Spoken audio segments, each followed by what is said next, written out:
turn plot off and now graph it, it should be just a line.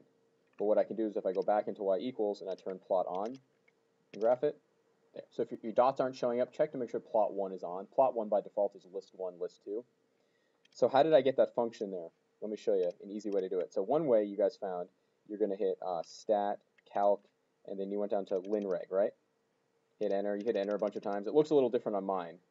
And it gives you the a and the b value, the slope and the b-intercept, the y-intercept. And then what did you do last night? You copied it in, right? You would write down the numbers. There's a way to get it to type it in there automatically.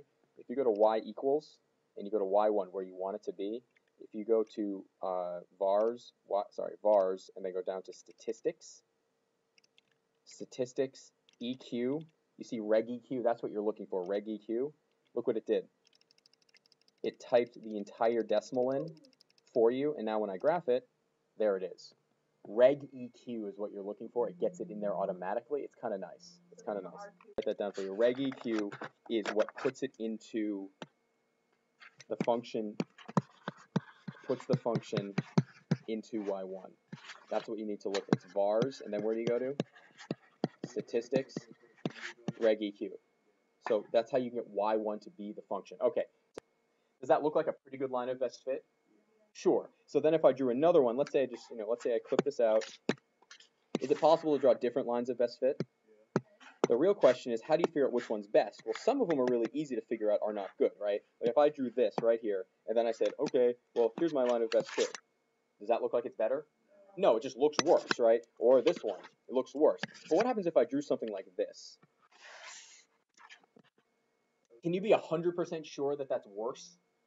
No. So how do you figure that out? Well, your calculator can give you a rating of accuracy. And the way that works is log, and then just scroll down to the one you want. Now, there are hundreds of commands. So you'll notice that the cursor is already on alpha. You see how it's on alpha lock is on right here? If you just hit D, so D is going to be the X to the -1 button, it'll jump down to D.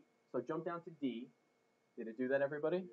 If you now scroll down, so if we scroll down on this, look what I'm looking for here. You'll get a whole list. Go to, see if you can find diagnostic on, hit enter, and see if you can get that on your screen, and just run that, diagnostic on. Did everybody run it? Okay, so now when you run it, I'm going to go back in and watch this. Everybody put the calculators down. I'm going to run my linreg.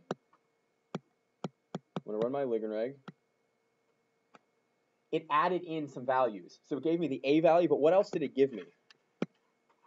What's new? What did it give me? R squared. It's called the R squared value. Okay? So this, some of you might have had it on already. This value right here is the measurement of accuracy of the line of best fit. Measure of accuracy of the line of best fit. And what do you want it to be? Close to 1. You want it to be close to 1. So if you did a line of best fit and the R squared value was 0.8, and Miranda did the a line of best fit and the R squared value was 0.9, which one's better? Hers. The closer the better. So is 0.911 pretty good? Yeah. It's all relative though. A really good one, you got one was like 0.991, right? 0.999 is really good. If you ever get an R squared value of 1, that means that your line of best fit is perfectly going through all the points. Is that really ever going to happen in real life situations? Is real life data ever perfect? No. So it's all relative. But if you need to say, is this accurate? You can say, well, yeah, 0.91, that's pretty good. But if your R squared value is like 0.5, that's decent. Could it be better? Yes, it could be better. Take a look, kids. Everybody look up here. If I go into stat and calc, look how many regressions there are. There's quadratic regression, cubic regression, quartic regression. Those are all different types of curves. What's the only type of regression we're doing? Linear regression. The other thing that was important when we did these lists, if you have 1990 and 1991 and 1992, what did I tell you to use instead? Use 1 and then 2 and then 3 and then 4 and then 5. Theoretically, you get the same information out at the end, but it's a lot easier for your calculator to deal with 1s and 2s and 3s and 4s and 5s than it is to deal with 1,990, 1,991. Your accuracy will be better and your calculator will be happy. Is to make a prediction. Anything you want. Make a prediction